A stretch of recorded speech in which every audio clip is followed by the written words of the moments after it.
A house can feel like the best decision you've ever made on closing day. And 6 months later, you're wondering how the affordable one started acting like a subscription service with plumbing. Now, I'm not saying that to scare you. I'm saying it because buyers get so focused on getting the keys that they forget the house keeps charging them after the closing table. That kitchen you loved during the showing is not the thing that usually surprises you. The surprise is the HVAC making a sound like it's trying to commute from another dimension. Or the insurance quote coming back higher than expected. Or that commute you said you were totally fine with turning into the villain for your weekday routine. That is where people get caught. They shop for the house they can buy, but they do not always think through the house they have to own. So in this video, I want to walk through the Tulsa home buyer mistakes that can cost you money after closing. You see, we're talking about payment, repairs, inspections, insurance, location, first year cost, and the little decisions that feel harmless during the search, but get real once your name is on the deed. This is especially important if you're buying your first home, moving into Tulsa from another market, or shopping in a price range where every dollar matters. Because the wrong house does not always look wrong. Sometimes it looks right. Sometimes it looks updated. Sometimes it looks like a deal. And sometimes it has just enough charm to make you ignore your own common sense. I want you to comment below with the part of buying that makes you most nervous. Is it repairs? Is it inspection? How about insurance, payment, location, or that fun little feeling where you don't even know what you're supposed to be worried about yet? Let's start with the payment, because this is where most buyers begin. The monthly number matters, obviously. Nobody wants a mortgage payment that makes dinner feel like a financial strategy meeting. Still, the payment is not the full cost of owning a home. It's just the part everybody talks about first. Now, once you move in, the rest of the home ownership starts introducing itself. Utilities change the monthly picture, insurance can shift the payment, repairs do not care that you just spent money on closing costs.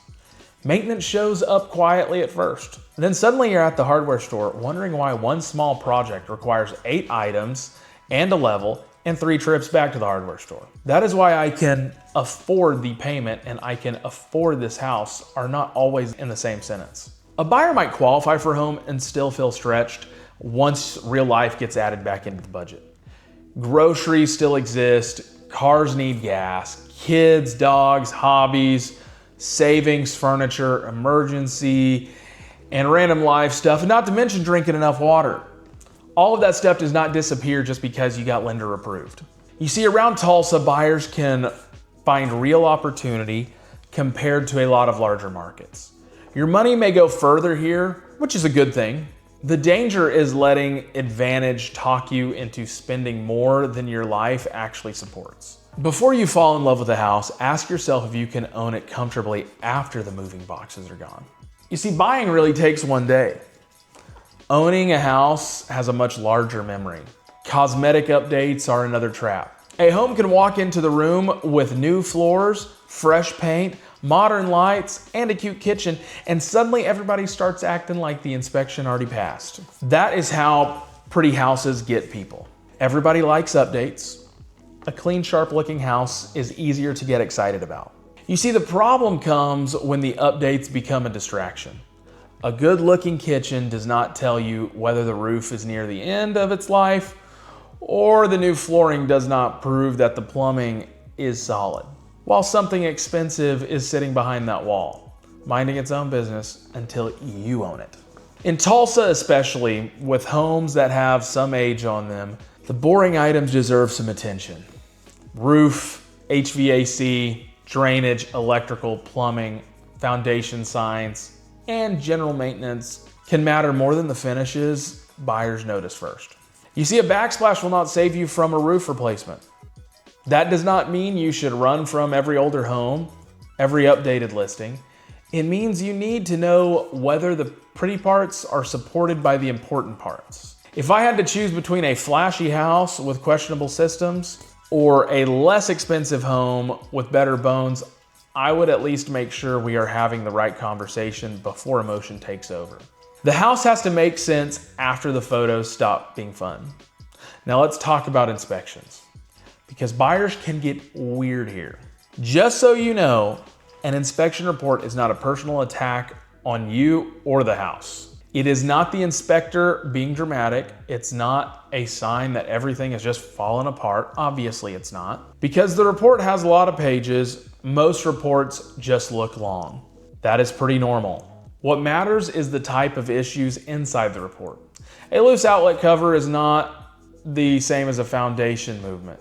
Minor maintenance does not carry the same weight as drainage pushing water through what it should not go through. An older HVAC system that still works deserves a different conversation than a missing screw somewhere. Buyers usually make one of two mistakes. Some panic over normal items and talk themselves out of the house that could still be a good fit. Others fall so hard for a property that they start treating major issues like they are just part of the home's personality. Both reactions can cost you. Inspection day should be practical. You look at what came up, decide what matters, talk through what can be negotiated, and figure out whether the home still makes sense at this price. A calm buyer has a better shot of making a smart decision than someone who is terrified of every note or emotionally attached to that living room. For Tulsa buyers, I'd pay close attention to the roof age, the drainage, the foundation signs, HVAC, electrical, plumbing, and anything that could connect back to weather or long-term maintenance. Those items are not exciting, they're kind of boring, but they are the ones that tend to cost the real money. Insurance is another place where buyers get surprised. Nobody walks into a showing excited to talk about premiums and deductibles.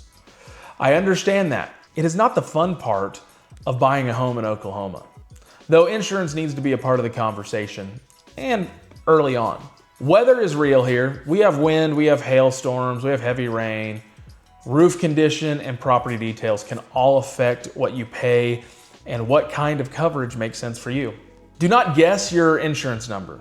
Do not assume it will match what you paid somewhere else. Do not wait until you are emotionally attached to the house before finding out the real monthly costs. A quote can change the way the payment feels. Deductibles matter, coverage matters, escrow matters. An older roof can create questions you should know about before you are too deep into this deal. The cheapest quote may not be the smartest quote either. You want the home to be protected, not just the payment temporarily dressed up to look better. This is where buyers need to think beyond principal and interest. The full monthly cost is what you actually live with. Location creates other expensive kind of regret. A nice house can make people forgive a lot during the showing. The kitchen looks right, the yard has space, the price fits, and suddenly that drive you were unsure about becomes not too bad. But be careful with that phrase. Your routine will tell the truth after closing. The house will not move closer to work. Your favorite grocery store will not suddenly relocate just because it likes you. The side of town you actually use is still going to matter when the showing excitement wears off. You see, around Tulsa, location is not just about miles. Direction matters, drive pattern matters, daily convenience matters. A home can be close on a map and still feel annoying in real life. Before writing an offer, drive the area like you already live there.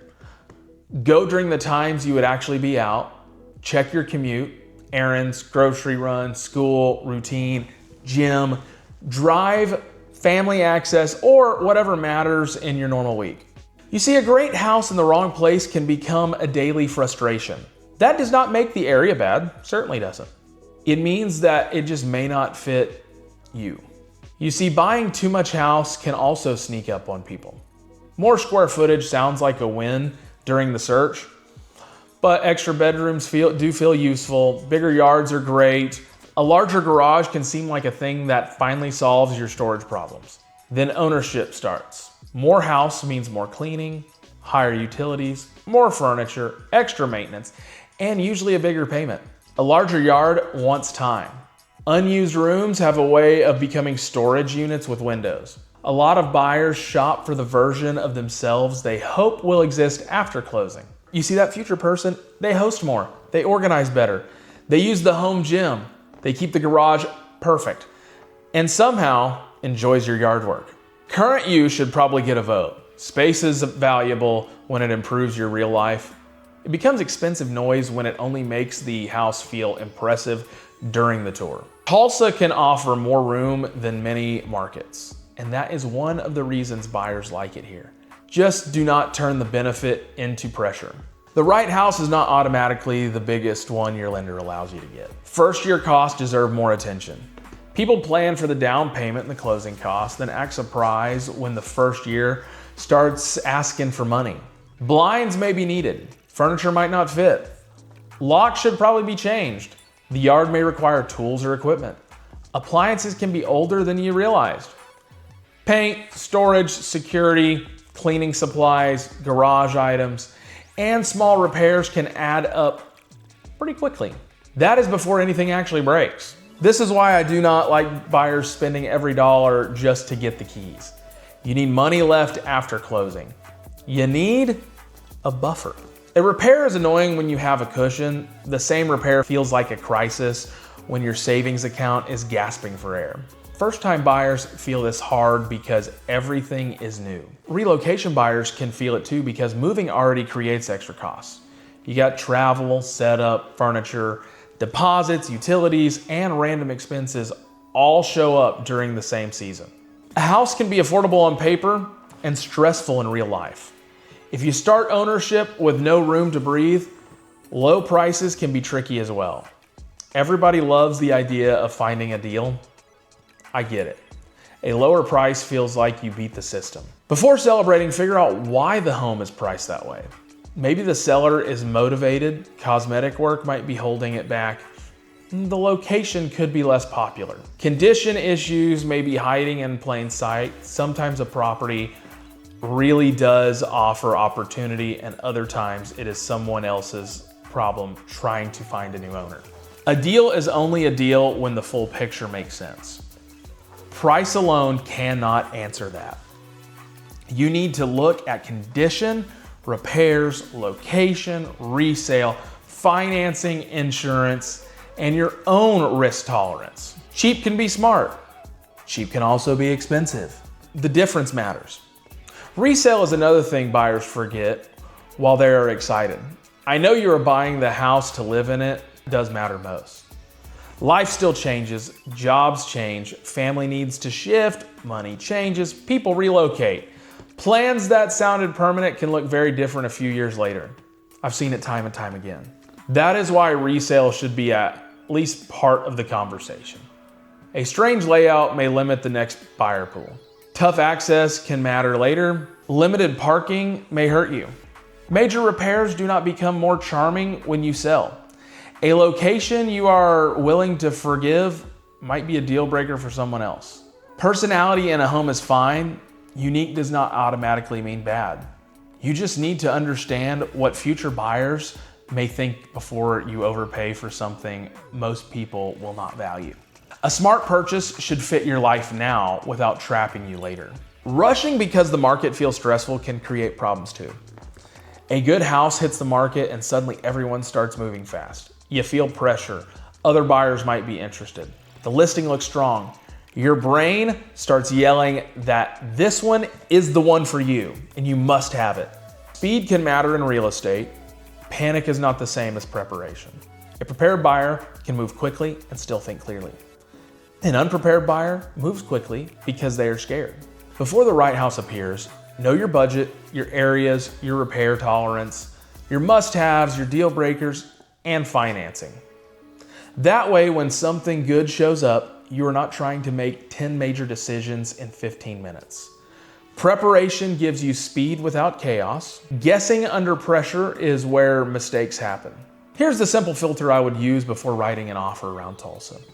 Ask whether the full monthly cost works, not just the mortgage estimate. Think through the location on a real weekday, not just during a relaxed showing. Read the inspection calmly, then separate normal maintenance from expensive problems. Get insurance numbers early enough to matter. Leave money in reserve for the first year. Consider whether the home would still make sense if the cosmetic updates were not carrying the whole impression. Those questions are not meant to kill your excitement. They are there to protect you from the kind of excitement that gets expensive. The goal is not just to get under contract, it is to still feel good about the decision after you have lived in the house for a while. Tulsa has real opportunity for buyers, especially first-time home buyers, relocation buyers, and people shopping in lower to mid-range price points. Opportunity does not remove risks. You still need to look past the photos, understand the condition, check the full costs, respect the location, and think about life after closing. That is how you avoid these expensive surprises. If you're thinking about buying around Tulsa, reach out and tell me what you were looking for. Your budget, the areas you're considering, where you're moving from, and what you are nervous about will tell me a whole lot. I can help you think through the purchase before you get locked into a house that looks good online, but does not make sense in real life. Hey, drop a comment with the mistakes you're most worried about making, whether that is repairs, inspections, payment, insurance, location, or something else entirely. If you want more straight up Tulsa real estate advice for buyers and sellers, subscribe to the channel. I'm Kaleb Wright, and I'm the Real Estate Rhino, and I'll see you next time.